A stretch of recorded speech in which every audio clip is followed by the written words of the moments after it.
That is, in my opinion, the best jiu-jitsu event in the world right now. Craig Jones Invitational. That because he uses social media the correct way as well. I cannot do what he does.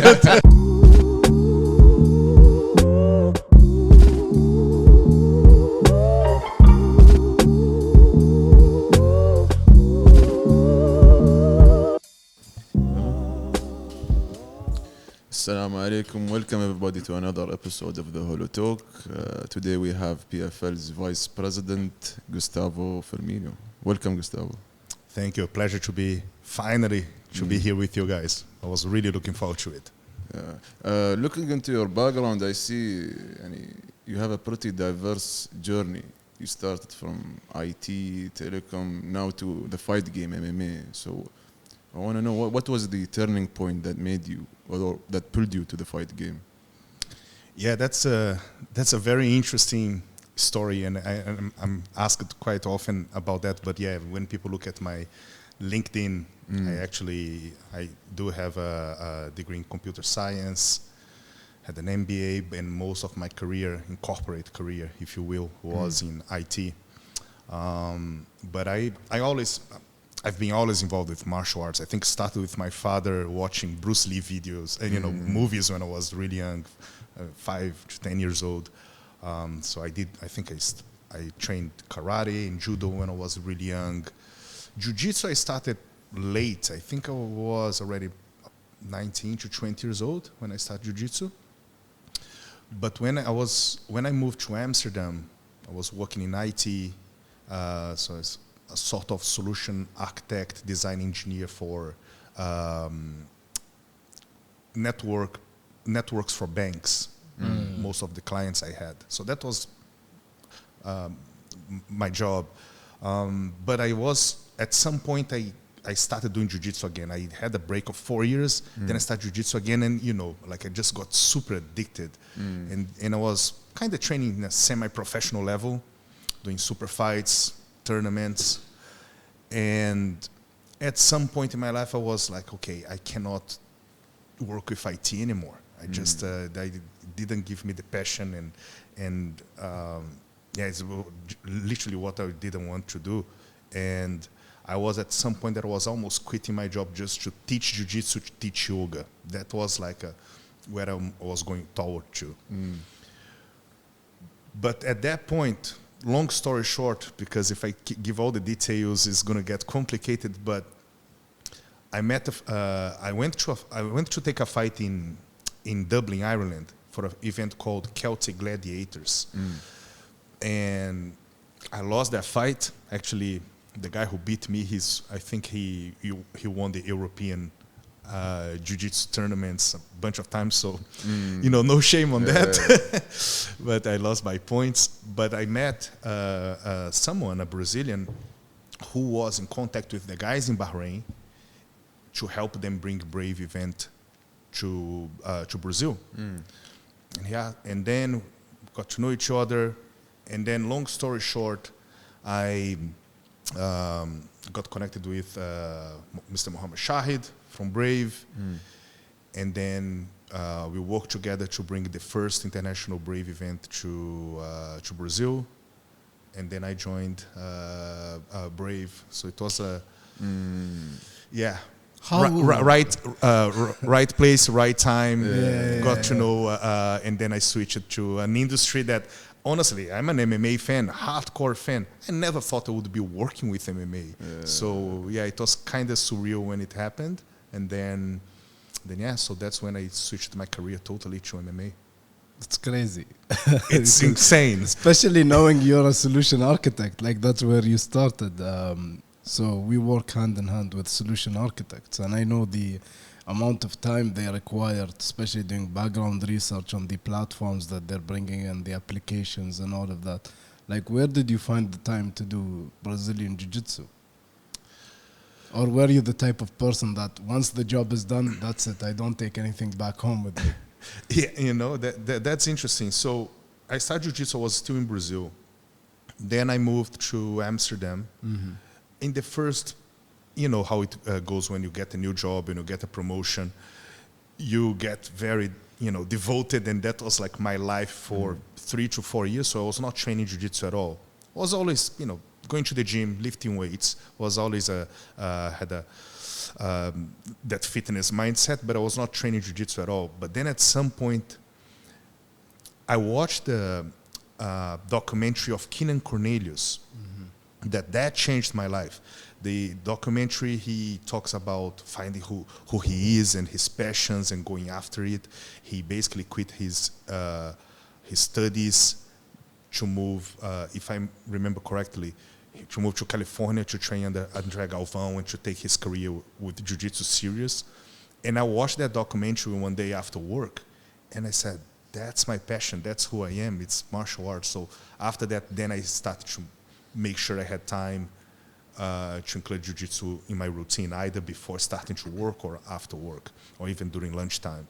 So that was like the changing point. So for 3 years when I was in Europe, I didn't train at all, but then after that I was training every day, twice a day. Then, the jiu-jitsu virus kind of hit on me again. It's funny because we are kind of in the similar position you were in before, if that makes sense, because now we have corporate jobs, we train MMA. Now we started to teach as well, like beginner people, people that never trained, we teach them MMA, jiu-jitsu, kickboxing, having a corporate job, having a podcast as well. So it's, I can see, I can feel, I can imagine what you were feeling at that time. But his story, this is what they call it, seizing opportunities. That's one thing I start to focus on these days, that you keep getting opportunities on a platter of gold, like they say, and you should seize them, because sometimes they don't come back, and you just kept seizing opportunity. You met the guy, he talked to you, he gave you an idea, you seized the opportunity, and now look, you're in a different world than you were before. How did it start? Like that belief in you being able to be a catalyst in Bahrain, you started, right, with Brave? Yeah, so, and by the way, super grateful with the opportunity, because the truth is I didn't have any experience. I had never even organized a birthday party at that point. I had the passion for MMA. I had obviously my experience in corporate, and I have an MBA with project management experience, etc. So it kind of, I think people ask me if it was a waste of time, all the career that I had before, and I don't think so. It helped me to think methodically, like I have my methodology of how to think about projects and milestones and planning, etc. However, MMA was something totally new for me. But when the opportunity came, I met very good people. It was a bumpy road, obviously. It's organizing events and etc. There are a lot of challenges. But then I stayed in Brazil for 1 year, 1.5 years maybe. At that time, during that period, there were 3 events of Brave, and then I moved to Bahrain, working with great people there. Shahid, the president of Brave, His Highness Sheikh Khaled, obviously gives the amazing support for the whole team and for the whole country to develop the sport. So it was an incredible experience. And that was my school, right? So everything that I do now with PFL Mena, it's actually I had an amazing school working with Brave, and that gave that opportunity. And even my role changed during time. Because I was not the matchmaker in the beginning, was helping with event organization and other parts of the business. But then the old matchmaker left, and then then like you said, be ready and take the opportunities. I think especially being a very hardcore fan of the sport, not as much now, but back then I used to try to study every deep part of the sport. So I would relate more with the UFC. So I always saw a person like Hunter Campbell which is the Hunter Campbell and the other matchmaker. What's his name? I forgot his name. But they used to Sean Shelby. They used to do most of the work for the UFC, while a guy like Dana White used to be the front. He just goes out, he has the information on a sheet, and he just says things out loud. But the people that are doing most of the work are the matchmakers. They are the ones that make sure that a card like this is established in a way where like it builds up to the main event, and then there's a bar burner here, and then there's a bar burner here, especially if you have a pay-per-view model. Like the last fight on the prelims is the one that's going to get you to buy the main card and such things. So how is it when it comes to like laying out a card, especially like now we have PFL Mena, the one that is in Saudi Arabia next week? Like what goes into play into laying out the card, and especially when you have last minute injuries like Abdullah Al-Qahtani? That's an unfortunate situation. Please walk me through the process of maneuvering through such things. Right. Yeah. So this PFL Mena event, it's going to be our inaugural event for the season 2025. We, for the first time, going to be doing the event in Jeddah. So obviously, very important event for us. Our first event as well with Starsplay, our new broadcast partner in the region. So we wanted to start with a bang, obviously, and we have 4 weight classes: bantamweight, featherweight, lightweight, and welterweight.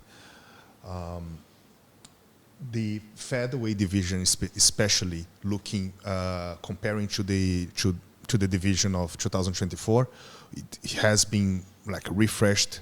We have 5 new fighters, so we have 3. We kept 3.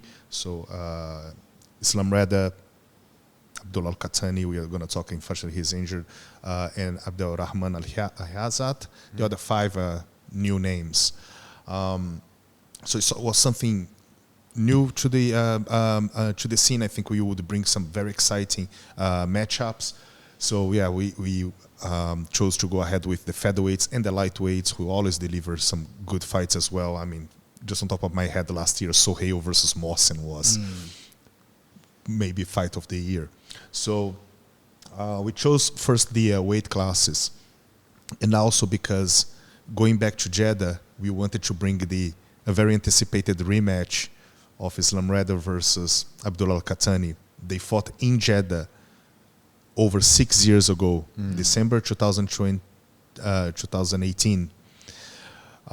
And they had a split decision on a very close, maybe even controversial fight. Obviously, Islam Reda thinks he won. Qahtani thinks he won. 6 years later, both of them got so much better. Last year, the fight didn't happen on the first season of PFL Mena. So we wanted to start this event, this season, with this rematch on the top of the card. So bringing the fight to where the first one happened, bringing the rematch to Jeddah. So unfortunately, as you guys saw the news, Qahtani got injured, and this is something that, it happens. Yeah. It's a pity when it happens so close to the event. Yeah. Obviously, it was not easy to find the right replacement. Some other fighters were interested, but they were not ready to step in. Maybe they were ready, but they couldn't make the weight. So that's the kind of the issue and the challenge you have when somebody gets injured in the last minute. But we got a very interesting replacement. Akram Nasri is going to be fighting Islam Reda. Akram, he's only 3-0. However, he won the award last year, the best fighter, or the best featherweight rather, from Algeria. So we arguably have the best featherweight from Egypt, which is Islam Reda, against the best featherweight from Algeria in Akram Nasri. And after watching his fights, even though he has a small experience in MMA, he has 2 amateur fights and 3 professional fights. You can see by his movement, like he's very aggressive, he's well-rounded, good striking, good grappling as well. So I think this should be a very exciting fight. So yeah, I think the response from the fans and from the media is that this is a very strong fight card. There are a lot of very interesting fights that a lot of people are looking forward to. When setting up fights, you're aware of the process of creating an RFT and solutions architect for an application or for a technology. So you have multiple technologies competing for let's say you are working for a bank. So you have option A, option B, and option C, right? So when setting up those fights, do you have the same process? Like, okay, if this person drops out, I have this backup or this person to replace, or it's just like a last minute scramble to find someone to replace him? Right. So for every event, we have alternates already chosen and ready to go. So for instance, this fight card, we have featherweights and lightweights. So we are bringing to this event one featherweight and one lightweight that they are ready to step in. Even on the last minute, if somebody gets, like last year for the final, Al-Hayazat, he didn't even step on the scale. He got sick, had medical issues during the weight cut process. Yeah. So the alternate can step in even on the day before or the day of the fight. So we always have alternates. Sometimes we have a fight on the fight card where the one of the fighters is the alternate, so he can step in, or sometimes he's just a backup fighter. He doesn't have a fight on the card, but we're still flying him. He's taking part of the fight week normally, and he's ready to step in if somebody pulls out. What happened in this fight card, though, was that my featherweight alternate also got injured. So when Al-Qahtani communicated that he was injured, I didn't have an alternate because the alternate also got injured. So this was the first time this happened. And PFL Mena is usually strict to only fighters from Middle East and North Africa, right? That's it. So let's say, for example, if you couldn't find a replacement from these countries in the region, will you resort to someone out of North Africa or the Middle East just to save a fight? Or? No, the PFL Mena fighters are from Middle East and North Africa region. We have a couple of fighters that sometimes they are maybe born in France, but their parents, their family are Algerians. So we still Moroccans also, etc. Yeah, so they still are allowed to represent their origins, aligned with the federation. Some countries have different requirements and to let the fighter represent their flag. But we have situations where the fighter is not born in the Middle East, but his family is from the Middle East, and the federation allows them to represent the flag. But yes, to answer your question, the fighters need to come from the region. And there are many options. There are the Middle East now, I think MMA is exploding. There is so much interest for MMA. Obviously, PFL Mena started last year. I think that also added to the buzz that other promotions have been doing for many years, like UAE Warriors, always doing great events, 971, MEFC, Brave when it comes to the region, always with powerful events in Bahrain as well. And now with PFL Mena, I feel that the region, the MMA in the region has never been so hyped. Yeah. So there are so many people, training to become MMA fighters, like Omar Dafraoui, if I'm not mistaken, he was telling me, either him or Islam Red was telling me that the gyms in Egypt, they are full of people training to become MMA fighters, and the talk in the gym is, I want to become a PFL Mena fighter. So that's very gratifying to see that the work you're putting in is inspiring more people to become fighters. So I think there is never a situation that I think we are not going to find. It's just that for the level of that division, of that matchup, I need to find a replacement that will be, that will fit. And it's not about the record or experience. There is more to it. So, like I was mentioning even before the podcast started, Abdelrahman Al-Hayazat, he joined PFL Mena with 3-0. So you could see, is he ready but he showed that he's ready. So it's about, for me, I always, every single fighter that is on this card, I watched their fights and I check their level and see how they would match up in that fight or in that division. I mean, just to talk about the work that PFL Mena has done for the region, you're doing a good job, to be honest, because like you said, there are other promotions. And me and Ahmed, we went to different fights or cards in different promotions. We went to Brave in Bahrain, we went to the UFCs in Abu Dhabi, UAE Warriors, MEFC even. But for the Middle East right now, PFL Mena is the top. And we went to PFL in Saudi Arabia. We went to PFL Saudi Arabia. So PFL right now is, I mean, to put it into for understandable words, it's like the UFC of the Middle East right now. Like kids, when they think about it, they want to reach PFL right now. That's the goal, like you said. And we have youth class here, kids that 15, 14 years old. So when they train, when they like speak about competing in the future, it's PFL. So that's what it is right now in the Middle East. Just saying, the work, it's working. That's awesome. That's awesome to hear. I have a follow-up question on that. Like, do you always set up the cards based on the weight classes, or it's not usually the case? Yeah, normally, yeah. So, I think the following up to what you were saying about the PFL impact in the region, right? I think it's because PFL Mena is different. It's the tournament format. I think gives a little different way of the fans connecting with the league. So maybe in the beginning, it's just like a Netflix series. In the beginning, you don't know all the characters, but as you start watching each episode, you start to get to know the characters, and you're cheering for that guy, or you know what's going to happen next to him.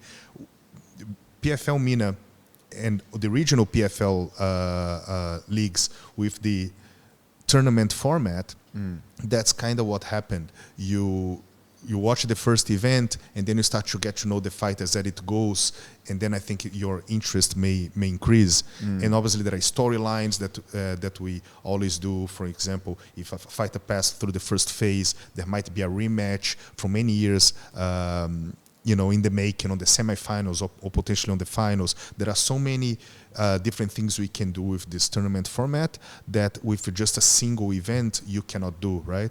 So I think that's what is the differentiates, and I'm happy to hear from you guys that so many people in the region are looking up to PFL as this new event. That I think what also we try to do is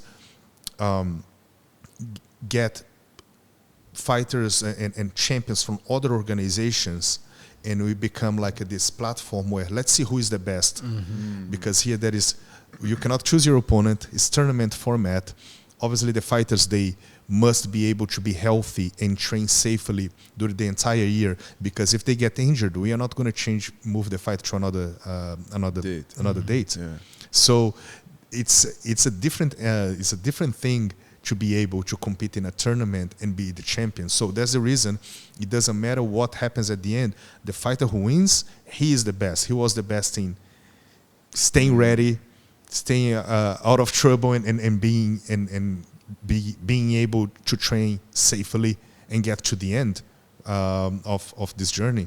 So what PFL Mena stands for is getting the best fighters, but also the best prospects, and then at the end, they are going to collide, and who will be standing at the end, right?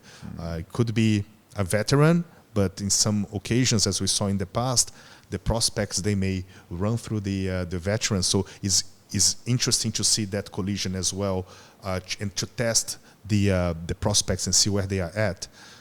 An example of that last year was Alacra. Alacra was still a prospect, but then when he went through like Amir Fazli, who was at that time the current UAE Warriors middleweight champion, so he proved that he belonged in that division, and then he went to the final.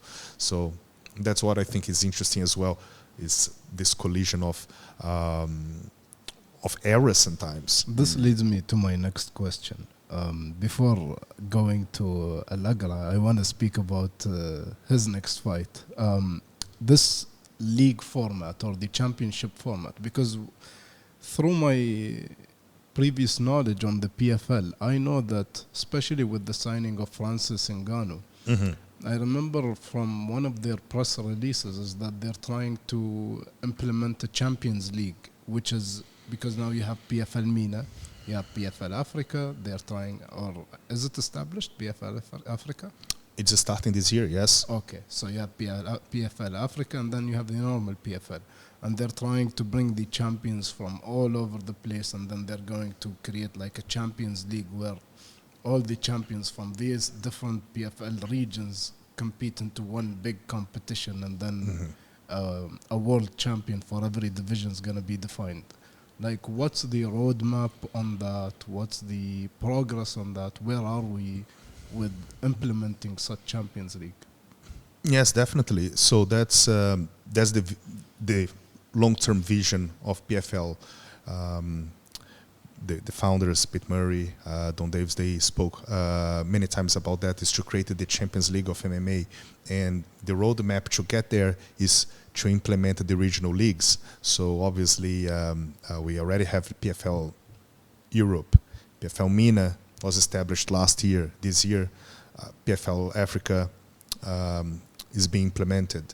Then we have PFL Pacific, also in the works, and then at some point there will be PFL Asia, Latin America, and then once that foundation is created with all these regional leagues, then I think it will make sense what the World Tournament is, because then the World Tournament will get the regional leagues will feed the World Tournament with the talent. So it's a very interesting vision. Obviously, it goes step by step with the implementation of the regional leagues, but the final vision, the final product, it's something very interesting, very different from what other organizations do. So I think that brings what we were discussing about PFL. PFL brings a different product, a different experience for the fans, and I think that's important. I'm an MMA fan. There are so many options, and I watch everything, but you need to have your identity, what differs you from other companies. And I think that this format is what differs PFL from other companies. Yeah. The only thing I don't like about the tournament is the no elbows. Well, it changed. This year, elbows allowed. Oh, really? Elbows allowed. So you're going to see in PFL Mena 1 in Jeddah, elbows allowed. Okay. Yeah. But how does that, because the elbows were taken out because you want to make sure they're available for the next fight. So. Yeah. True. But taking it out takes a lot away from the excitement of it's a double-sided. Yeah, it's complicated because it changed the fight a lot. Yeah. Especially when you have somebody, for example, on the mount or inside the guard, right? And in order to actually land a punch, if you cannot do elbows, you need, to be able to posture up and to get the space. But if you can do elbows, remember GSP, he would just those little bumps, short elbows that can cut and that can change. That's much more difficult to defend, right? For punches, if you defend your opponent to posture up, you're already defending and put like a strong punch. But the elbows is very difficult. So that will change, I think, a lot. It started last year on the finals with PFL Mena and PFL World Tournament finals. Elbows were allowed, and now this year it's allowed from round 1. I knew that it was allowed in the final, but I thought it's just because it's the final, خلاص, there is no other fights. But now, it will be allowed from the first fight even. Yep. Okay, that changes the game. What plays, like, how does such decision gets implemented? What goes into play? So I think the fans were asking. The media was bringing this up. And even my experience of watching the event, I remember actually I was watching the event and I think it was PFL Mena 3, the semifinals, if I'm not mistaken. And then Pete Murray was next to me. We were watching it, and then I said, if elbows were allowed, this fight would be totally different. So, you know, we as a company and the top management, they're always listening to the fans, and you know, there was a reason that elbows were not allowed. It was to make the tournament safer, let's say, to have the fighters going through the fights, because obviously you have a big cut until it recovers and heals enough for you to start training. You have another fight on the next phase, but then it just, like we said, it changed substantially the fight in some cases. So but did something else change with that? Like, would you stretch the dates more in order to let fighters maybe recover more, or will it stay the same, like the gap between the fights? I would need to think about the dates, but I think it's kind of similar. So it goes back to what we it's just the risk is higher now. Yeah, the risk is higher. I think adding some chaos to your job. True. But it goes back to what we were discussing. To be able, it's not only training hard to win a fight, to survive through the tournament format. That's a job. That's a fight by itself. That's a fight in itself.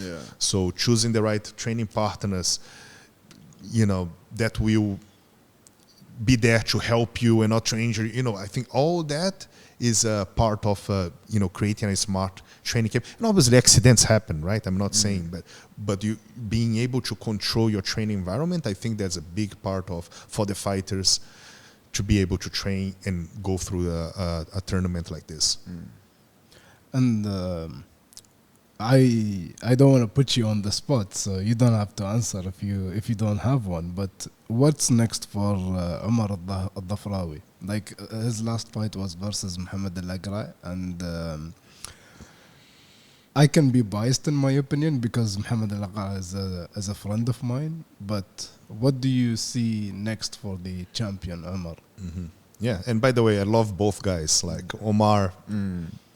Al-Aqra, like it's sometimes it's difficult for me in my position to watch some fights. I like all the fighters. Like I think it's obviously I'm looking at skills when I'm scouting, but the personality and the way to deal with on behind the scenes, I think it's a big thing for me. And so both guys are incredible. So the next step you asked about the next step for Omar. Omar, he's moving. So we had 4 champions, right? Ali Talib, Katani, Mohsen, Omar. The goal is always for the champions to go to the global level of PFL, right? Not all of them, but that is actually that's the whole meaning of this structure of PFL. So last year we had 2 fighters that moved on. Ali Talib first. I think he conquered everything in the region. KO'd, I think, 2 of the 3 opponents, but he dominated all the fights. He moved on. Then we have Omar al-Dhafrawi as well, who basically dominated 3 opponents. He didn't finish Anthony Zaidan. Anthony Zaidan is a savage. Like, he stayed toe-to-toe with Omar until the end. But and then the other 2 opponents he won by KO. So Omar, he's moving on to the Champion Series. So we're going to see some showcase bouts with Omar during this year. And what happens to the title he's holding? Do they do another tournament format for the PFL Mena welterweight title? Yeah, so Omar, he's the champion of the PFL Mena season 2024. This year is another season. So it starts from scratch. So it doesn't carry on? It doesn't carry on. Yeah. Okay, makes sense. So each season it starts from scratch. Obviously, for the fighters who were champion last year, they may feel as they are defending the title, but they're actually fighting for a new one. On paper, it's different. Yeah. Okay. But it's a huge accolade for any person that, let's say, Umar al-Dhafrawi faces a new guy in the next competition. If he was in the competition and the guy beats him, he's like, oh, I beat the previous champion. Like, it's a huge chip to hold on your shoulder. There's a big statement. Yeah. Oh, for sure. So I wouldn't be a good friend if I didn't ask you this question. When are you making a flyweight tournament? Hadi Umar should fight in a, because he's our like very close friend as well. Hadi, so and he fights in PFL. You know what? That's a good question, and now we have two interesting things happening. Which obviously we have Hadi, and we have the pro debut of Malik as well. Who is also flyweight from Saudi Arabia. So this year we decided to do the same weight classes because last year worked so well. The fights were exciting. So from bantamweight to welterweight. But for next year, chances are that we can review and potentially change one of the weight classes. So anything is possible. But indeed, flyweight is a division that I think it would be very interesting in the Middle East. Obviously, we already have two flyweights signed with us who are doing showcase fights, Malik and Hadi. And yeah, that's already a start for the division, right? So that could happen in the future, for sure. I want to ask you a question now. When it comes to setting up fights, what's the, I wouldn't say easiest, what's the most fun division to create fights for, and what's the worst in terms of complexity and difficulty to create fights for? I think it's, to be honest, all these divisions, it's quite easy because there is so much talent from the bantamweight to the welterweight division in the Middle East. There is so much talent that I don't see it being difficult. It's just that you need to choose, like, where is the level of that division? I'll give an example what I mean. The featherweight division last year, there were mostly prospects. 3-0, 4-0 fighters coming up. Then we say, oh, but what about Katani? Katani, actually, he didn't have many amateur fights. So we had fighters, maybe Al-Hayazat, 3-0, but he had, I believe, 12 amateur fights before. So the record doesn't tell, it's not about the record, it's about the level of experience. So sometimes the experience in the record, somebody has a smaller record, another fighter has a bigger record, but they have the same level of experience in MMA. But there are mostly prospects, I would say. This year, the level is higher. We have Izzet Derbani, who is a pioneer in the region. Yanis, etc. So this Hussein Salem. So it's about when we start creating the roster in the division, we see where the level is at, and that will help me with the rest of the scouting. But then again, sometimes there might be a rising prospect that I see he's ready to get tested. That was what happened with Asem Ghanem. He's a young kid, champion in his country, Kadia featherweight champion, and what I heard from his coach Islam Siahia is that, hey, he's ready to get tested. He's ready for the next step. He accepts to fight anyone. Said, okay, that's his. Let's give him a shot then. And then we have this incredible matchup, which is basically a collision of two eras. Hussein Salem, so experienced. I mean, he's so decorated in striking, Muay Thai regional and world champion. And we have this Asem, a young, hungry, undefeated kid from Egypt who wants that shot on that next step. So we have this interesting storyline of, experience versus youth. That it's, we need to have this kind of storylines. I think that's what kind of creates so much anticipation for a fight. Like, what is going to happen? Me as a fan, I'm just a fan, just like both of you. When I look at the fight card, I look at the fight. How is this going to play out? And I don't know. Okay, that's a good fight. When when you have a clear idea of how it's going to play out, that might not be as interesting as when you see, damn, this is a good one. I have no idea what's going to happen. I need to see this through. So I think we have many of this kind of matchups in this fight card. That's nice. Now let's talk about your favorite part of the job. As you said, is scouting young prospects, making stars. Like you said before, that the Middle East has untapped stars, let's say, or skilled, talented fighters. I mean, you have Hattana Saif as an example. Now she's a superstar in the MMA scene in Saudi Arabia, in the Middle East for females as well. Recently, you guys signed Zamzam from the UAE. So I have a feeling that this is your favorite part of your job, finding these young gems and seeing them blossom into stars, let's say. Yes, definitely.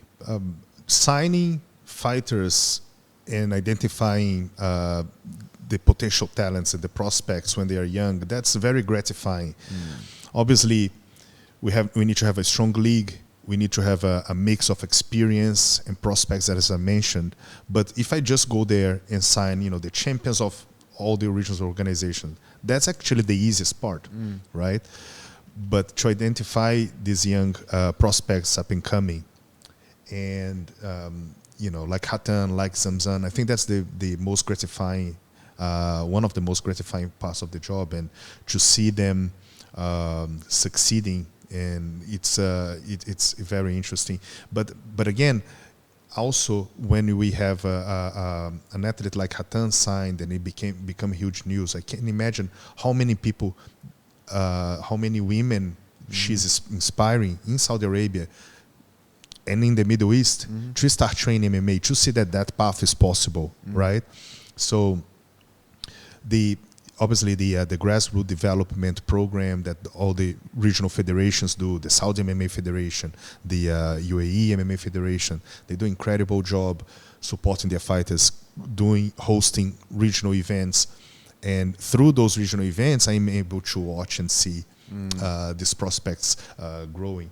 So I'm happy that PFL, we can give an additional platform for them. Obviously, Zamzam and Hatan, they are still amateur fighters.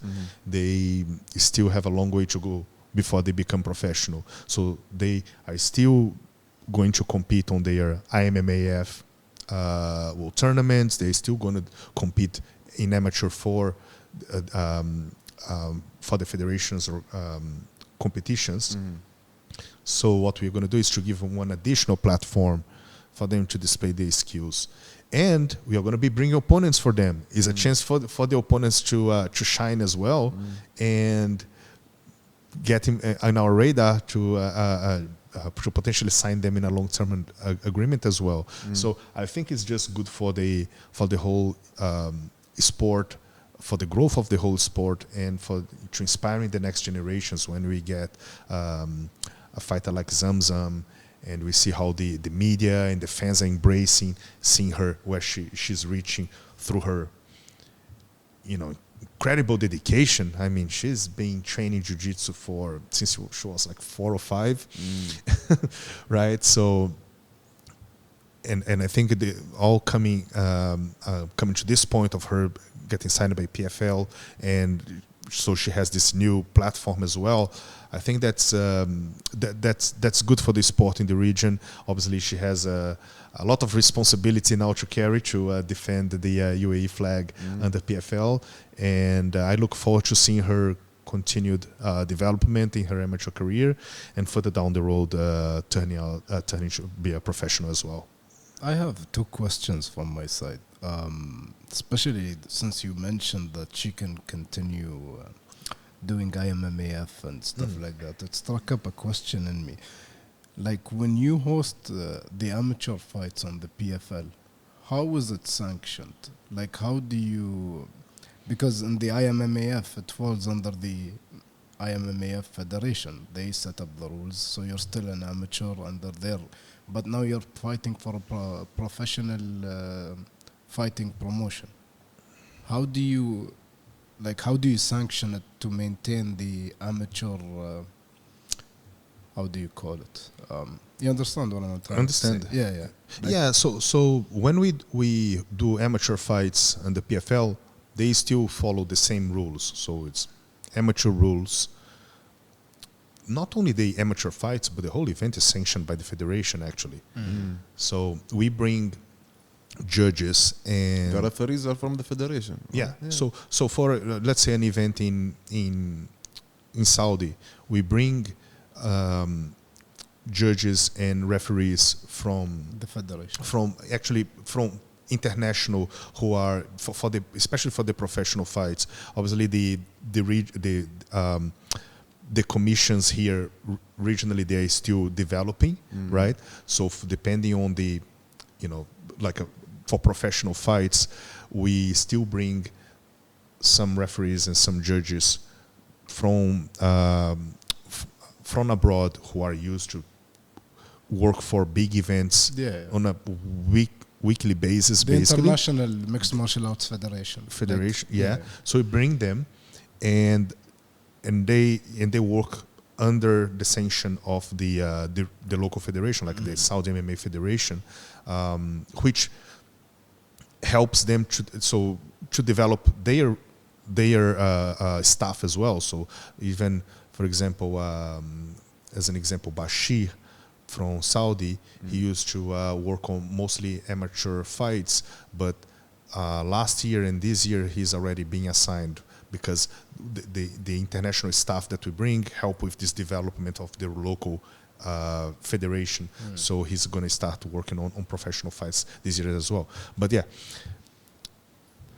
coming back to your question, so when we do an amateur fight on the PFL, they are still amateur rules. The whole event is actually sanctioned by the federation, and then for that fight specifically, we assign judges and referee that work. They're used to work with amateur rules. Do you need to work do on that any fight. extra steps as the PFL to sanction amateur fights, or it's just like, okay, this fight is under amateur rules and this is a professional fight? Like, So every event, the fight card we need to submit to the commission. So that's going to be sanctioning the event. So we basically we send the fight card. This guy's fighting this guy, featherweight, etc. All the information, and then we include on that the amateur fight. oh, so it's not complicated. This It's very is- straightforward. Yeah, it is straightforward. So it's just as usual. Even for the professional fights, we also need to communicate to the commission the fight card.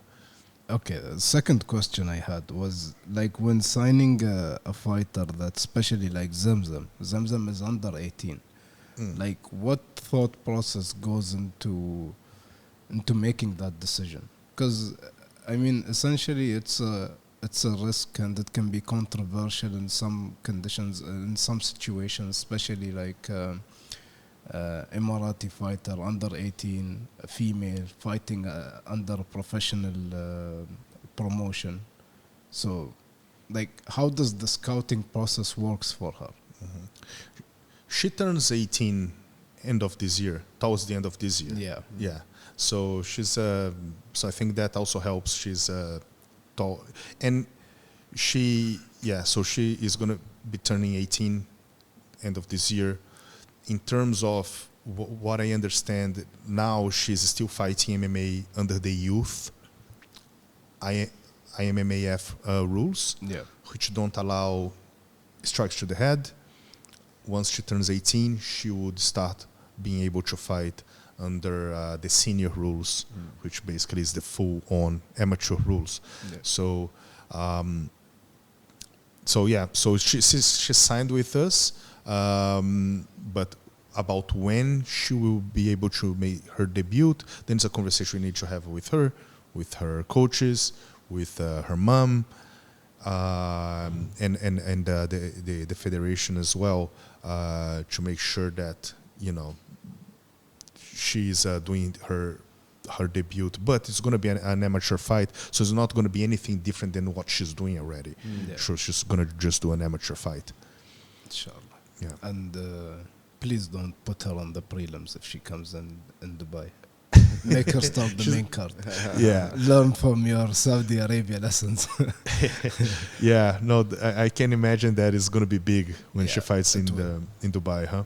It will definitely be big. Especially all the young girls, they're all gonna come out for her, because just like in jiu-jitsu world, we just had an episode with them, as you know. A lot of girls in the jiu-jitsu world, like, they started training because of them. Now you can imagine for MMA scene, it's gonna be the same. It's like, especially in our region, because it's a bit more conservative, for females to do sports. So when a female does it and she excels, it brings more eyes. So in Saudi Arabia, Hattan, a lot of girls, like you said, would start training MMA because of her. Here, this is the same thing, and it's gonna be big when she fights, especially if it's in the UAE. Even when Hadi, for example, he fought in Dubai, it was different. You see a lot of people in the audience just came for him. Like, the nationality here plays a bigger part than in the West. When you represent a country here, it's different. Definitely. Especially that they're not used to it. So I remember very, very clearly the last fight for Hadi. He was also fighting on the undercard, and the place got packed for Hadi, and then it slowly fizzled out, and then it started gaining again for the for the main card, for the big Dagestan versus Ireland build up. But I realized that there was an arc, a dip, then another arc during the whole card process. And I mentioned before the episode, the same happened in Saudi Arabia when Hattan was fighting. There was an arc for the undercard, a dip, then another arc for the main card. So your suggestion is that Zazan should be the main event of the next PFL Dubai. No, if I would actually make a suggestion, I would say start the main card with her. Or end of prelims. No, that's what I'm saying. Start the main card. So she should start the main card. It's going to be a very big boost in energy, and it's just going to keep on going up. It's the best thing to do, especially for the UFC does it very nicely. Whenever they go to a place, they make sure the fighters that are from that city are starting the main card, or starting, like, they would position them in very specific places just to hype up the energy of the whole crowd, so that it boosts to the main event. Or sometimes they put fighters in the main event where, like, the fans are asking, why is he in the main event? Like, for when before the fighter Bonickel, remember? Sometimes they push people just because of the social media. Sometimes, because times are changing now. Not everything. Actually, this brings me to a question. This is an art, by the way, to be able, like, when you look at the fight card, I'm looking at, okay, this might be a grappling heavy fight, then this is going to be explosive striking. Like, I'm looking at it almost like a song. I'm thinking on how, and you cannot predict how a fight will go, as we were just talking about that. But I'm kind of thinking about the style of each fighter, and think about how it flows, because it's as a fan, sometimes it's very important for us how you feel the event unfolds. But I totally understand where you're coming from. What was your opinion about Paul versus Usman the last time they fought in Dubai? That was incredible. Just the hype, the promotion of that fight was incredible. No, the fight, like, to me, everything was okay, great, but the fight actually exceeded everything that was building up to the fight. The fight was, because I remember after Yusuf, we were actually there as media members, and we sat cage side, and we're like, at the end of every round, we have to just walk a bit to let out some energy, and we sit. And at the end of the fight, I looked at Yusuf. I'm like, I don't know who won. I think he might have got it. Hughes might have won the fight. It was so dramatic. It was amazing. Chaos. Yeah, because especially like at moments where Usman was controlling the clinch and Hughes was ripping to the body, and like, I'm like, listen, it's not just about control. It's damage, and it was controversial. Yes, and you know, I was watching that fight, and I'm not a judge, but you're trying to think how you would score, right? And then there was one round where Paul, I thought he was landing the best shots, and I think he was defending the takedowns. And then at some point, Usman lands, as he's breaking the clinch, he lands an elbow. I'm like, I think that was the biggest damage of the round. Should Usman win that round, or Paul did more over time? Like, I'm glad I'm not a judge. That is a tough job. But that fight was incredible. I think both of them, they were incredible. The way they promoted. Paul very super confident. Obviously, he called his shot after his last fight in Saudi that he wanted to fight for the title and against Usman in Dubai. That happens. PFL brings the event to Dubai, and everything they promised, they delivered. It was incredible, and it was a very close fight. I'm glad I'm not a judge, because at the end I didn't know who I would have given the win. There are different ways that sometimes I think Usman won these rounds, but then I watch back, it's just that's a very close fight, and I think that was a proper main event. So that was incredible. Even the crowd was like kind of, I would say 60-40 Irish Dagestani. Like, who was 60? Who was 60? Dagestan. Dagestani, I was gonna say 50-50, but the Dagestani people were overwhelmingly more. But there were a lot of Irish fans as well, which gave the fight a lot of flavor, because it wasn't just one side cheering. It was like, there was a war going on in the crowds and in the. There was a brawl actually between the fans. In the ceremonial weigh-ins. I think it kind of, the way it went through the, shared and in the media, it's bigger than it actually was. You know what I mean? I think there was a little bit of a scuffle, separated quickly. It's all about the Habib Conor. It's like a continuation of the drama, but it worked. But I think it was, if I remember correctly, there was a little scuffle, separated. That was it. But then when you watch on internet, it's like war, Ireland versus Dagestan in Dubai. I think it was but all publicity is good publicity. But it just generates more hype for the fight. Definitely, and the hype continued in the cage. And that whole event was amazing actually. It was. And Coca-Cola Arena, that's what I'm talking about, because in terms of the production, like even the production, the quality, because we go to almost every year when the UFC comes to Abu Dhabi, and the closest thing we have to the quality that we see at the UFC is PFL here. Like the other organizations are good as well, but in terms of production, like these things that we focus on, it was nice. No, I really loved it. I think it's a very big step up in production, especially like after the merger of Bellator and PFL. This was the best PFL event I've ever seen. Like, the production was amazing. I felt like, I felt like I was at one of the biggest organizations in the world. Everything, like the build-up, it felt like I'm at the biggest organization in the world. Like, it's a big event. That's what I heard as well. People saying that this is the biggest PFL event they've been. In terms of crowd, I believe we had one event in Paris with 18,000 people.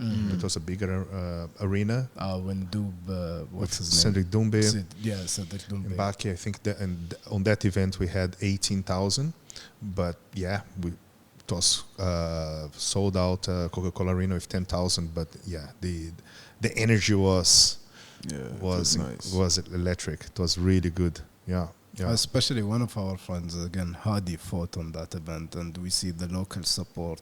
That was beautiful for me to see, because one criticism I would have for my own people is they're a bit shy to support. Like, they don't have this heart to, like, if you go to Brazil, like they're crazy. They would take their shirts off and they would cheer their one of their own. Like, like it's their child fighting. Right. Most of the regions, Paris, they have great support there. Here we're a bit much more preserved when it comes to support. But when Hadi was fighting, I loved to see the crowd was there. Yeah. The crowd was cheering him on. Even though he was winning most of the rounds, he got 30-27 on all judges' scorecards. But they were cheering him on as if he was losing the rounds, and that was beautiful to see. Yeah, Had did great. Yeah, especially in the first round, he went guns blazing. Yeah, like impose his will in that first round. But I think what happened in that fight is on the second and third round, I think he spent so much energy in the first round that he started to get tired. No, And the opponent he was fighting from the Philippines was really tough. He was good. He was good. He stayed there. But yeah, Hadi fought with an injury as well. You know? Yeah, that's what I wanted to say. So during the second round, he had one misstep, and we know he has an injury in his calves, right calf. And he took one misstep, and I looked at Yusuf. And I'm like, oh no, he's gonna give out now. I was not aware of. Oh yeah, fighters don't tell us of course about injuries. No, it was bad. Yeah, it was a scary one to the point where I was praying that he doesn't get kicked a lot. Okay, so that's interesting. So that makes sense why. Okay, besides getting tired, okay, because there was a big change between what he was doing the first round and second round to the second. Okay, but he picked it up. Thank God the other guy. I mean, unfortunately for him, but fortunately for Hadi, he threw a very lazy head kick, and off the head kick he took him down. Control. And he stayed on top of him for 3 minutes, and I'm like, that's what you get for not setting up your kicks.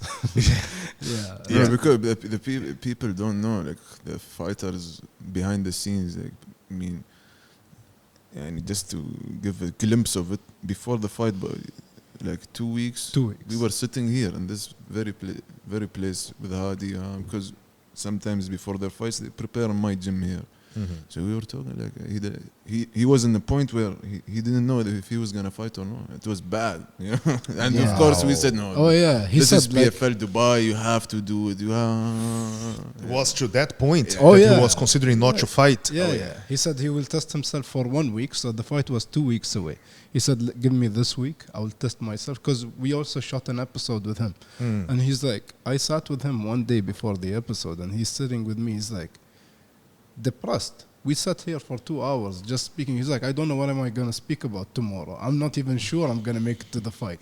I have no, like, he's at the lowest point, you know, and he's like, I'm not sure, I might not make it. And then, mashallah. Because he got injured in the last training session he had in his camp. Oh, yeah, the last sparring session. It's always the last training session, right? And the warm-up as well. This happened so many times. In MMA, PFL, UFC, other events. Fighters, if you're listening to this, after you go through 1-2 months camp, you are where you are. You're not going to develop more skills than that, in my opinion. I'm not a professional fighter, but that's my opinion. Take it easy on the last training session. You don't need to go crazy on the last training session, because this story happens so often, right? Last training session, I got injured because your body's already tired after a long training camp. I think you learned what you had to learn. Now it's time, my opinion at least, and talking to other coaches, it's time to drill, train your strategy, etc. But it's not the time to go crazy, you know. The issue is when you think about it, because fighters, it's like you're every day you're closer to your death, maybe, you know. It's like you're fighting kind of to the death, so the animal instincts in them, and they have to train, go hard and prepare. That's where the team plays a part. Like the team, because the fighter will keep going, the team has to control, stop you. I think what happens is they try also to simulate the intensity they're going to have in a fight, right? So they have, you know, sometimes those the shark tanks where there's different people coming after you. We do that here. They are fresh, and after each minute there is a new opponent, and etc. So that is kind of take you to that limit of intensity, so you can, when it happens in a fight, you can survive as well.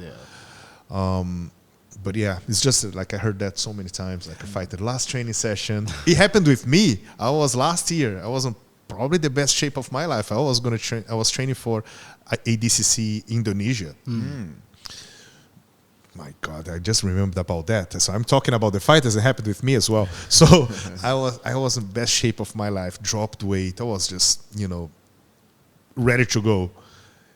Then the competition would be on a Saturday. The Saturday before, a friend of mine, he arrived in Bali, and then he said, "Hey, Gustavo, let's go to an open mat."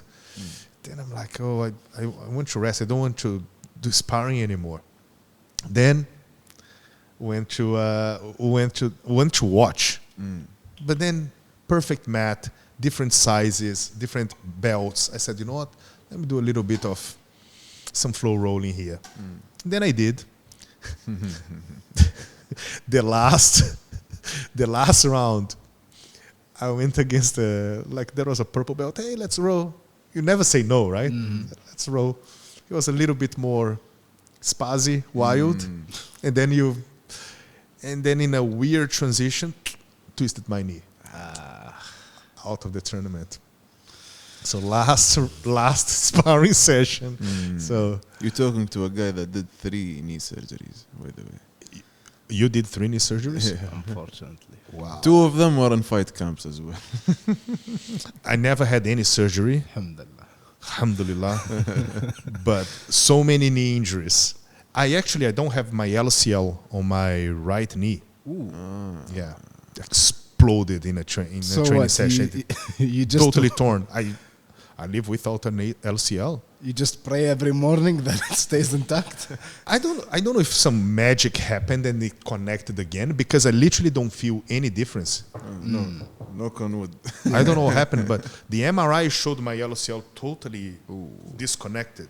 So the doctor, need surgery, obviously. Yeah. But I didn't do it, and I never did any surgery. Oh, that means you have strong legs. Because usually the best thing you can do whenever you have these injuries is build the muscle around them so that they can support rather than the whole impact is being taken on those ligaments. So that's what I did. So when I had the injury, it was a weird thing. I went for an Manari roll. I was upside down. My foot got stuck on the opponent, my training partner's shorts. And then he did a sprawl. So it's like brought my foot back here. It was ugly. It was ugly. And then the whole training stopped. The noise was so loud. I said, okay, that's done. Went to the hospital. Yeah, the LCL. I think it damaged other things as well. My knee was messed up. But then I just took my time, let it rest.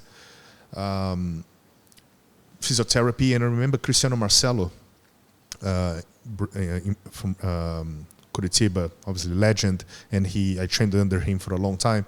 So I asked him, what should I do? He said, Gustavo, don't do surgery yet. Just keep doing physiotherapy. And I was just searching online and checking exercise and etc. And then I took my time, and then after a few months I was feeling better. And now, it's perfect. I think after 4 or 5 months, I started training again.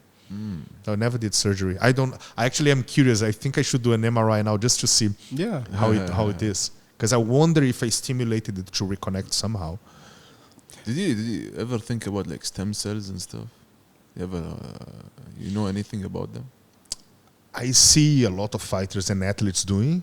My body is, I haven't been training so hard. Like my body is fine now. So my age is getting up there. So, I guess if I get an injury, that's something I would probably look into. But no, I never even considered, because now I don't have any injury as far as I know. Alhamdulillah. It's just the normal pain after the training session because of age. But other than that, let me guess, it wasn't gi? The role or no gi. I trained with gi only my first year of jiu-jitsu. Okay, so most of the training is no gi. Then I got as soon as I got my blue belt, after that I think it's the 10th planet mindset, no gi. Di bravo. That's what I noticed. Most 10th planet guys, they never do gi. Most of them just go no gi. I think there is a change. Like if you see in US with so many submission grappling professional events, like, obviously DCC went huge with the not only the big ACC, but ADCC, but the regional events, open events as well. Then you have, start with Metamoris, but then who is number one? Flow Grappling has a bunch of events under Flow Grappling that are no-gi. Now you have Craig Jones doing as well. Those guys. That is, in my opinion, the best jiu-jitsu event in the world right now. Craig Jones Invitational. That because he uses social media the correct way as well. I cannot do what he does. I don't think I would keep my job if I do what he does. Crazy. But he's Australian. That's the cheat code. The way he promotes, wow, it's a very. He doesn't have a job. That's why. Yeah, he doesn't. It's very entertaining. Yeah. Let's put it this way.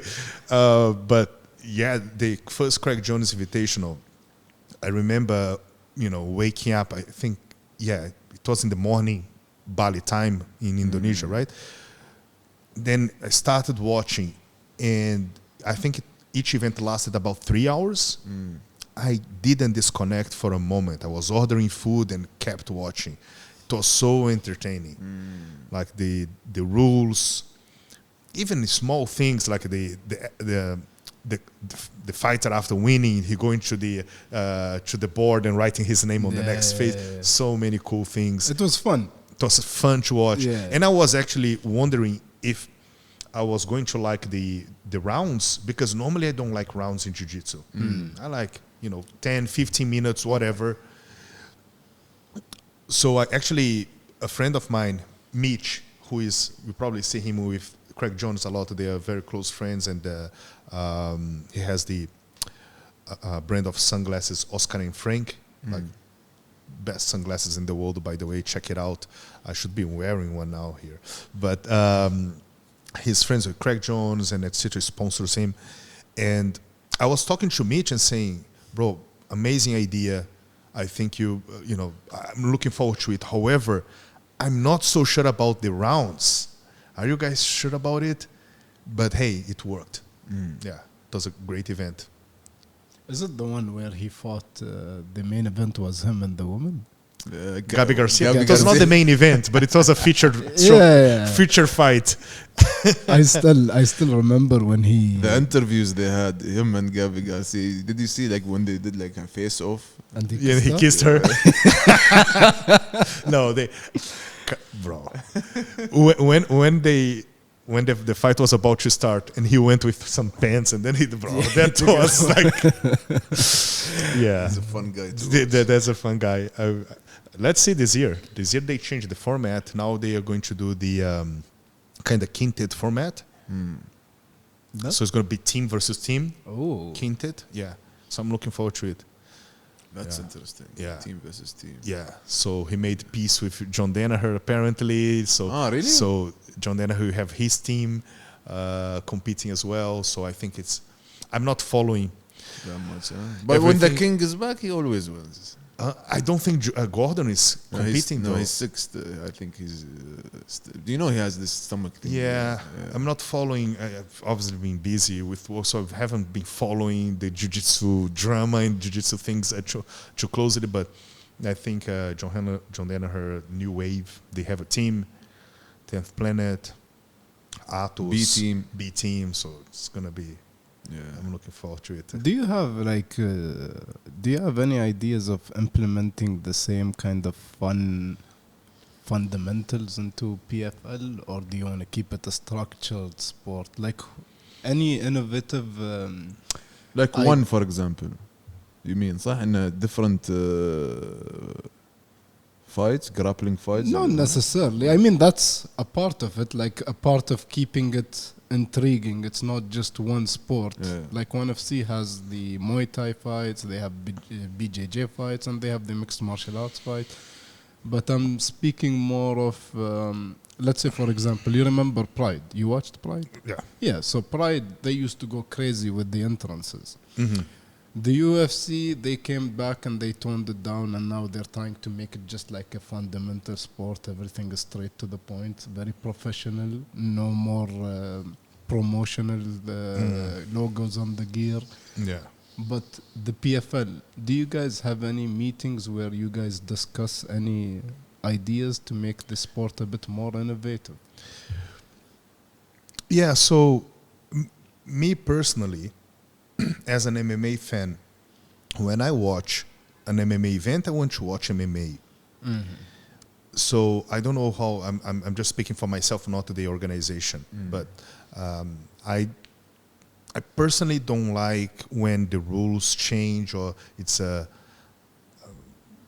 grappling match, then it's Muay Thai, then it's kickboxing, then it's MMA. I think that's confusing. Yeah. I'm just talking about me. I'm not talking like on behalf of PFL or the other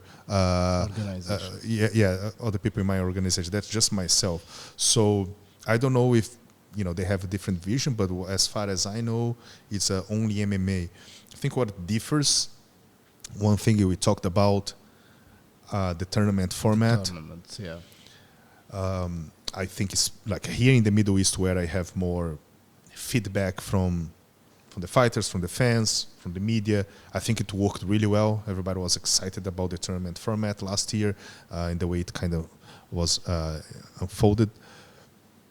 We have interesting signings as well, like we discussed with Hatan, with Zamzan, with Malik, with Abdulaziz that I forgot to mention also.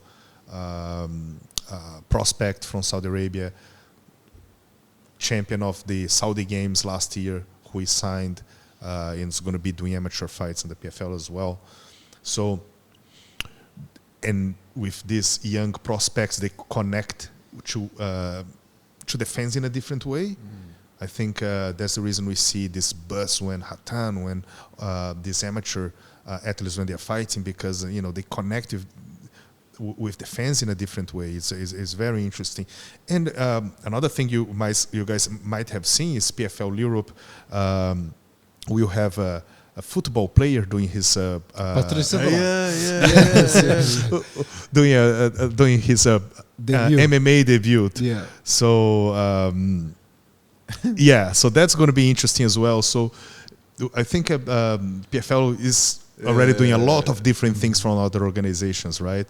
That have obviously created a huge buzz, having Patrice now doing his his not pro, it's going to be an amateur fight. Oh, it's amateur, okay. You saw that Habib is going to send the location. He's going there to help him train for this fight. And so he's calling out Luis Suarez.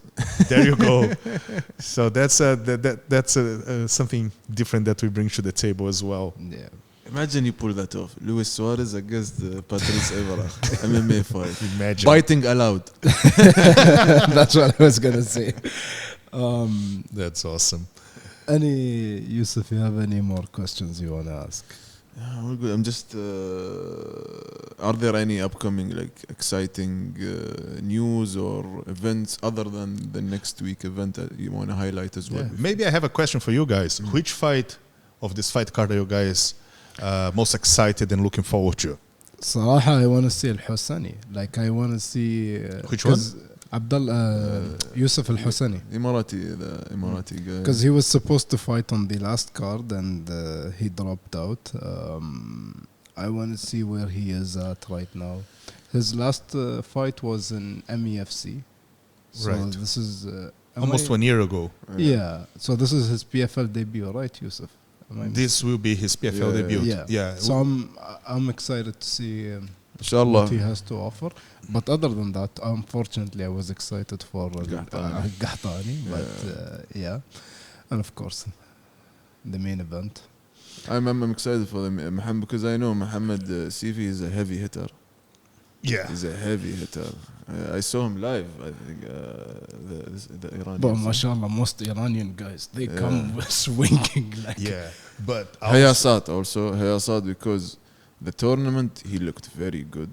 Yeah. The last tournament, the way he fought, he has very, very good skills. Yeah. But let's go. Yeah, maybe one by one here.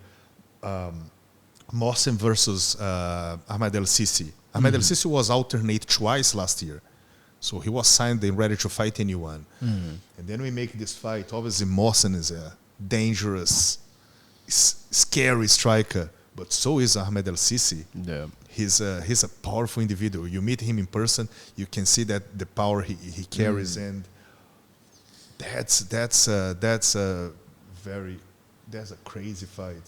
Even That now is the- Bashayel, the Saudi, I've heard a lot of good things about him. The flyweight. Malik. Malik, yeah. Malik Basahel, yeah. Basahel. So- Basahel. Yeah, so Malik will be doing his pro debut. Obviously, he has an extensive amateur career. He is the IMMAF Asia silver medalist, if I'm not mistaken, and many other accolades, many other amateur titles. This is going to be his pro debut. He's going against Montaser, who is he's already has a few amateur fights, but he's 1-0 in professional, so already has a professional experience. So that's going to be interesting. We have 6 Moroccans on this card, right? Oh, I mean 6 Algerians on this card. Yeah. Yeah. So Yanis. Who are you most excited for? Which fight I'm most excited? Yeah. I may sound biased saying that, but I'm excited for all of them. Let's start. You're from- excited for the card. Yeah, in general. it's a great fight card. This is stacked. I think this is a type of fight card that I think is historic for the region. We have 13 countries represented. We have prospects. We have fighters doing pro debut. We have obviously pioneers of the sport retiring, doing his last dance in Ahmed Maki. I wanted to ask, Ahmed Maki, is he the guy that as well is like an analyst? MMA analyst? Yes. He's the guy, right? That's him. He's a Yeah. coach as well. He's a coach as well. Yeah. He's now, has a big following, and he does a good job analyzing and giving it back to the sport, just like you guys are doing. So he's going to be doing his last dance on PFL Jeddah at home. He's That's from nice. Jeddah. So we have the co-main event is Edina Aderbani against Yanis, 2 top strikers in the region. Aderbani, obviously, former Desert Force featherweight champion. Old school. Yeah, old school. Regional kickboxing, Muay Thai, Sanda champion. You can go on and on against Yanis, who has such a beautiful striking. I remember watching him in Brave. He had such incredible performance, and he's a 15-0 in kickboxing and French K1 champion. And now they are in a very interesting position because both of them are coming from a loss, so they have something to prove in this fight. Like who is ready, who can get himself together, come up with a win.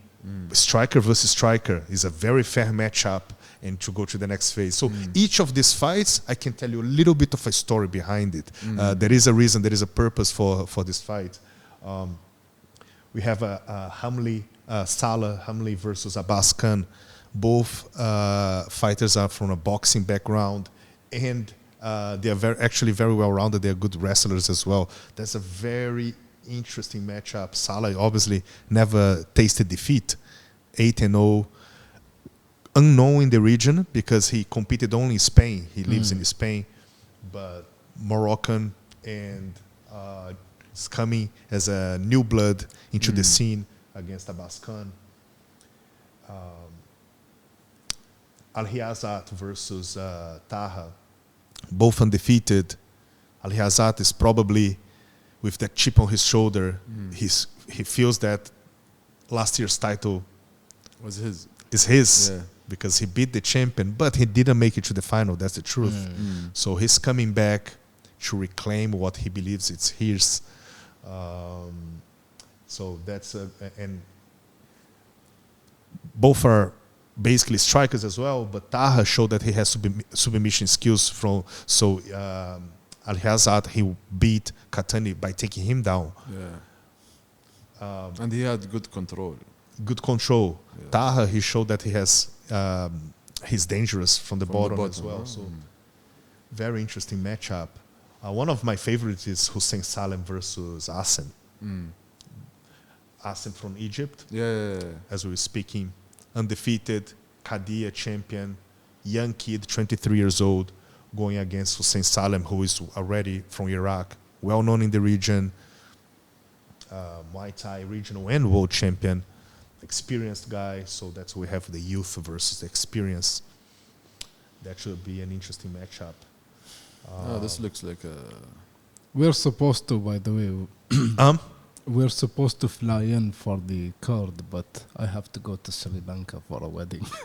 You need to go where? Sri Lanka. Sri Lanka? Yeah, for a wedding. For all the places you should go to all the way to Sri Lanka. Now we decided all the events like PFL. No, because that's it. Like we met in the last event. We met the VP of the PR in PFL. Lauren? I have Might be, yeah. Lauren. Lauren? He's bald. Well, Yeah. So Lauren. Yeah. So he said, like, please, any other event, you guys hit me up directly. I'm gonna fly you over if you can't come in by yourself. Yeah. And we fell in love covering the event. Like it was our first event showing up as media members, and we fell in love with the whole experience. And I told Yusuf, hey, listen, from now on, we're never missing a PFL event. We're gonna show up as media members. Yeah. Unfortunately, we're missing this one. But the Dubai one, inshallah. Oh, definitely September. We're here. Yeah. In September, do you guys have any more events between this one and September? Well, we have PFL Mena 1, so first round, quarterfinals. One thing that actually now I remember, I was speaking about it, about the events and the structure. Then I think I got sidetracked. But so obviously our format, we have the 4 weight classes, and so the first event is the first round or quarterfinals for 2 weight classes. So this year we have featherweights and lightweights. Our second event, that is to be the exact date is to be announced, will also be the first round. Will also be quarterfinals for the other 2 weight classes, bantamweight and welterweight. So then later in the year, we're going to have the semifinals of the 4 weight classes and then the final. So the first 2 events, they are both quarterfinals. They're both first rounds with 2 different weight classes. So we are going to have more events. We have the first round of the other 2 weight classes, bantamweights and welterweights, and then later in the year we have the semifinals. But yeah, you're going to miss a strong card, and we won't miss it. We will just miss it live. Yeah. And not only talking about the main card, the prelims. This is one big event. It's so difficult to choose what should be in the main card and prelims. So obviously, George Eid, he was the finalist last year, right? Going against Mohamed Fahmi, who is a judo and jiu-jitsu black belt. So striker versus grappler, that's an interesting matchup. Maki doing his last dance, as we talked about, against Hashan. Another fight I'm looking forward to. Abdullah Salim versus Sohail Tairi. Last year, Sohail had the craziest fight against Mosin, took him to his limit, almost won in the second round. Like if there was 1 second more, Mosin was, against the cage, almost finished, and then he was able to breathe. He was saved by the bell, basically, and then he came back strong in the third round, because I believe Sohail spent all his energy trying to finish him. So Sohail is tough, man. And you might remember his fight against Mohamed Yahya. That was a tough fight. Back in the day in the UAE Warriors. Close fight. So he always brings it. So him against Abdullah Salim, it's an interesting matchup. Salim is a jiu-jitsu with Sohail. Even though he's a good striker, he comes from the luta livre background. So BJJ versus luta livre is always an interesting topic. Have one fight for the ladies. Obviously, Iman doing her debut with PFL against. She's the one that was in UAE Warriors. Yeah, she's coming from UAE Warriors. She did 3 fights with UAE Warriors. So there's a featherweight female matchup against a Brazilian Chamara Braga. Obviously, you mentioned Al-Hossani versus Drissi. Al-Hossani finally doing his pro debut, inshallah.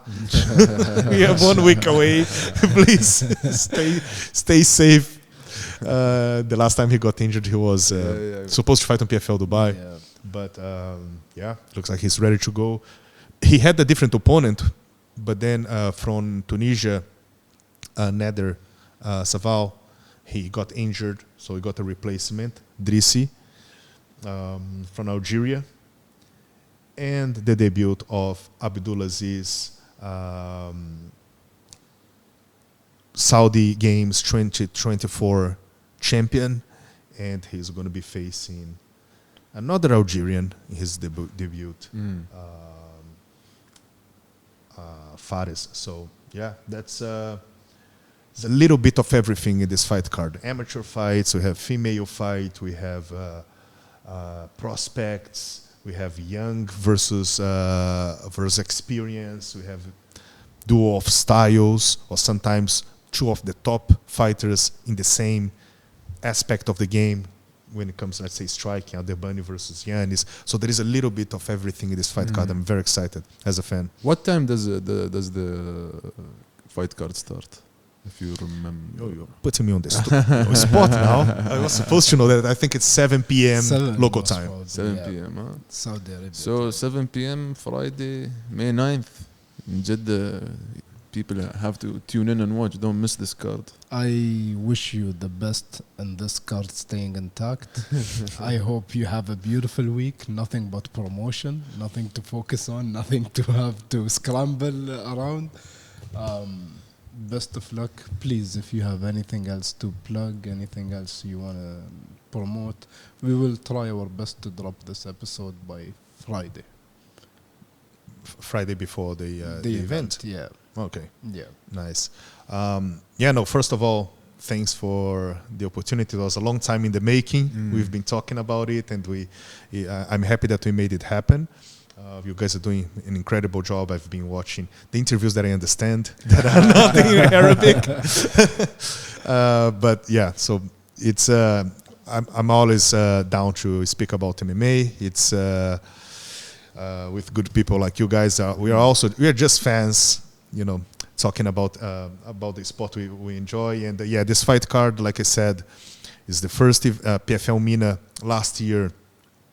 I think, it's crazy to think we started from zero, and now you see our, social media following growing, and how PFL Mena became an established event in the region, that we see like fighters that want to be part of, and the fans looking forward to it. So it's very gratifying. It's and for this year we're bringing another great league, starting with PFL Mena 1 in Jeddah.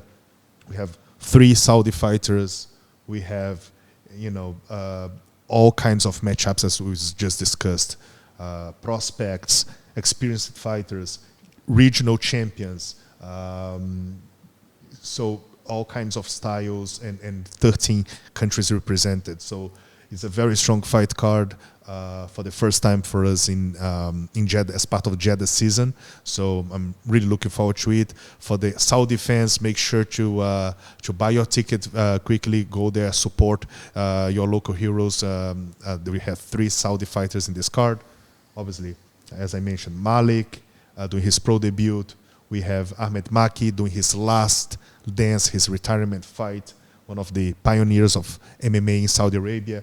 And we have Abdulaziz in doing his amateur fight, the potential next superstar from Saudi Arabia, and other 12 countries represented. So live on Stars Play, our new broadcast partner. So for the Arab fans, for the Middle Eastern fans, make sure to tune in and watch. And I'm looking forward to seeing you guys on the next opportunity to speak about the next event. You're a perfect promoter. You took my job away from me. Thank you so much. You mentioned everything. I appreciate that. Thank you, Gustavo. Guys. Thank you for your time. Thank you Much very appreciated. much. We can stay here for 5-10 hours. Oh, definitely.